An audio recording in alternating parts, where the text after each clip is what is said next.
சீரியல்களின் full எபிசோடுகளை Sun டிவியில் ஒளிபரப்பான உடனே எக்ஸ்க்ளூசிவாக சன் நெக்ஸ்டில் மட்டும் ஃப்ரீயா பாருங்கள்.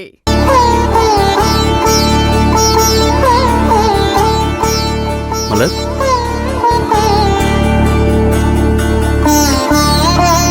மலர், மலர், என்னாச்சு? எவ்வளவு ஹாப்பியான விஷயம் நடந்திருக்கு.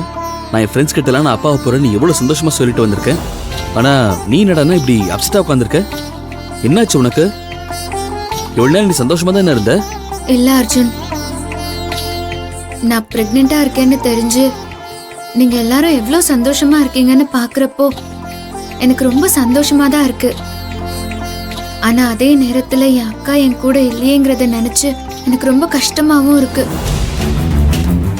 இந்நேரம் ஒருவேளை எனக்கும் அக்காக்கும் நடுவுல எந்த பிரச்சனையும் நடக்காம இருந்து அவளுக்கு இந்த விஷயம் தெரிஞ்சிருந்தா நம்ம எல்லாரையும் விட அவதான் அர்ஜுன் ரொம்ப சந்தோஷப்பட்டிருப்பா. என்ன குழந்தை மாதிரி பார்த்து பார்த்து வளர்த்தவ எனக்கு ஒரு குழந்தை பொறுக்க போகுதுன்னு தெரிஞ்சா எப்படி பார்த்துட்டு இருந்திருப்பா. மலர், உன்னோட ஏக்கமும் எதிர்பார்ப்பு எனக்கு புரியுது. ஆனா நடந்ததே நாம இப்ப மாத்த முடியாது. நடந்ததை நினைச்சு கவலைப்பட்டு இருக்கிறது உனக்கு நல்லது இல்ல. நான் சொன்னது உனக்கு ஞாபகம் இருக்கா? இந்த மாதிரி நேரத்துல நீ எந்த விஷயத்துக்கும் ரொம்ப எமோஷனல் ஆகுறதோ இல்ல எது நினைச்சும் நீ டிப்ரெஷன் ஆகுறதோ கூடாது. இப்ப யோசிச்சு ஒன்னும் ஆக போறது இல்ல. அதுக்காக நீ பார்வதி பத்தி யோசிக்க கூடாது நான் சொல்ல மாட்டேன். நம்ம குழந்தைய பத்தி நீ யோசிக்கணும்னு சொல்றேன். நான் முன்னாடியே சொன்ன மாதிரி காலம் எல்லா சூழ்நிலையும் மாத்திடும். அப்படி மாறும்போது நிச்சயம் எதிர்பார்க்கறதெல்லாம் நடக்கும். பார்வதியும் உன்னை புரிஞ்சுப்பாங்க. நம்ம குழந்தை உன் வயிற்றுல உண்டான நேரம் இதுக்கப்புறம் நமக்கு எல்லாமே நல்லதா தான் நடக்கும். நான் சொல்றதெல்லாம் நம்பர் மாதிரி இல்லைனாலும் நீ இந்த மாதிரி கவலைப்படுறதெல்லாம் விட்டுட்டு நம்ம குழந்தைய நினைச்சு சந்தோஷப்படு. சரி, நான் போய் உனக்கு ஜூஸ் எடுத்துட்டு வரேன். அதை குடிச்சிட்டு கொஞ்ச நேரம் தூங்கி ரெஸ்ட் எடு. அர்ஜுன், என்ன? எனக்கு அதெல்லாம் எதுவும் வேண்டாம். கொஞ்ச நேரம் நீ என் கூட என் பக்கத்திலேயே இரு, அது போதும். ஒன்னும் பிரச்சனை இல்ல. உனக்கு ஜூஸ் எடுத்துட்டு வந்து எவ்வளவு நேரம் வேணாலும் உன் கூடவே இருக்கு. நீ ஏன் துரத்தி விட்டாலும் உன்னையும் என் குழந்தைய விட்டு நான் எங்கேயும் போக மாட்டேன். ஃபர்ஸ்ட் உன்னோட ஹெல்த் ரொம்ப முக்கியம் இல்ல? நீ இதுக்கப்புறம் எந்த நேரத்துல என்னென்ன சாப்பிடணும், என்ன ஜூஸ் குடிக்கணும், நீ பண்ண வேண்டிய யோகா என்ன, இது எல்லாத்த பத்தியும் ஒரு பெரிய லிஸ்டே ரெடி ஆயிட்டு இருக்கு. அது எல்லாத்தையும் கரெக்டா பண்ண வேண்டியது என்னுடைய பொறுப்பு. அம்மா அதை ஸ்ட்ரிக்டா ஆர்டர் போட்டாங்க. அதை என்னால மீறவே முடியாது. ஒரு 2 நிமிஷம் இரு, நான் இப்படி போய் இப்படி வந்துடுறேன்.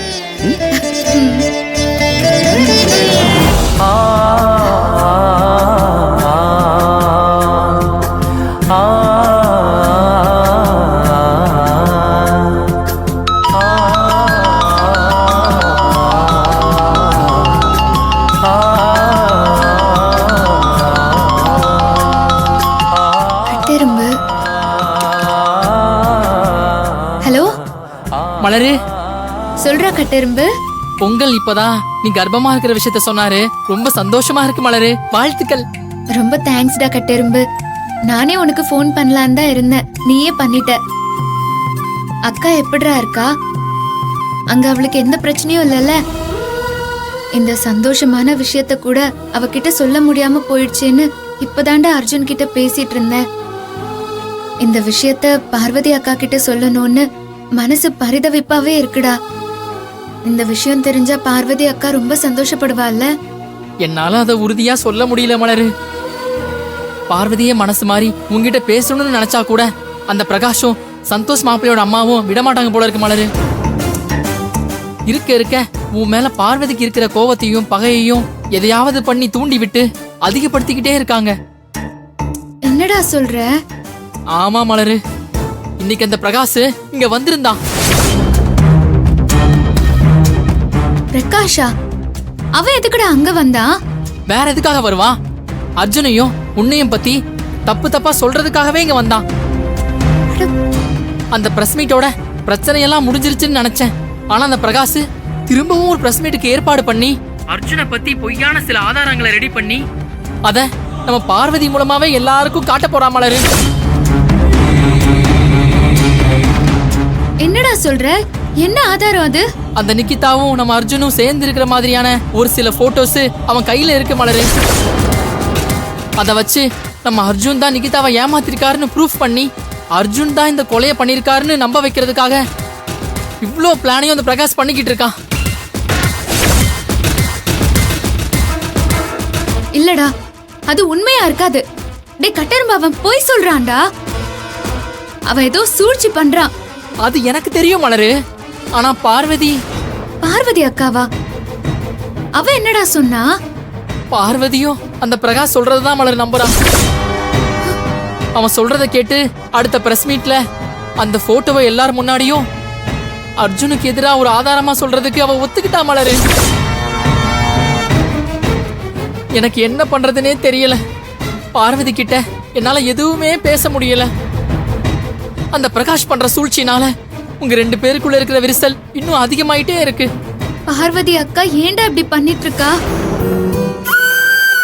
அவளுக்கு நான் என்ன சொல்லி புரிய வைப்பேன்? ஏற்கனவே அவ பிரஸ் மீட்ல அர்ஜுனை பத்தி தப்பா சொன்னதுனால அத்தை அவ மேல கோவமா இருக்காங்கடா. இப்போ திரும்பவும் அவ ஏதாவது சொல்லிட்டானா அவங்க எப்படி ரியாக்ட் பண்ணுவாங்கன்னே தெரியலடா. அவளை எப்படியாவது சொல்ல விடாம தடுக்கணும்டா. ஆனா எப்படி மலரு? யார் சொன்னாலும் அவ கேக்குற மனநிலையிலேயே இல்லையே. வேற வழியே இல்லடா. அவகிட்ட நான் பேசியே தான் ஆகணும். இப்ப பார்வதி அக்கா எங்கடா இருக்கா? பார்வதி இப்ப கோயிலுக்கு போயிருக்கா மலரு. சரிடா, நீ போனை வை, நான் என்ன பண்ண முடியும்னு பாக்குறேன். ஓகேவா?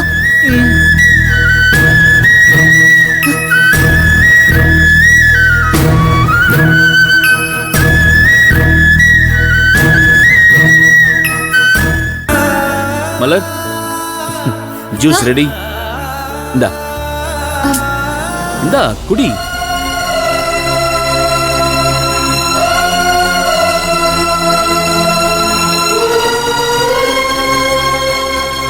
குடி மலர், நல்லா.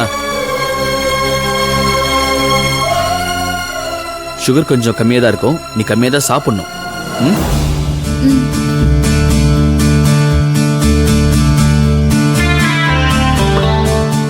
அர்ஜுன், நான் உன்னை கேட்பேன். நீ மாட்டேன்னு சொல்லக்கூடாது. மலர், என்ன நீ கேட்டு நான் எதை இல்லைன்னு சொல்லிருக்கேன்? என்ன வேணும்னு மட்டும் சொல்லு. அதை செய்ய வேண்டியது என்னுடைய பொறுப்பு. அர்ஜுன், நான் கோயிலுக்கு போகணும். கோயிலுக்கா? என்ன மலர் திடீர்னு? திடீர்னு இல்ல அர்ஜுன், முன்னாடியே இந்த மாதிரி குழந்தை உண்டானா கோயிலுக்கு வரதா வேண்டியிருந்தேன்.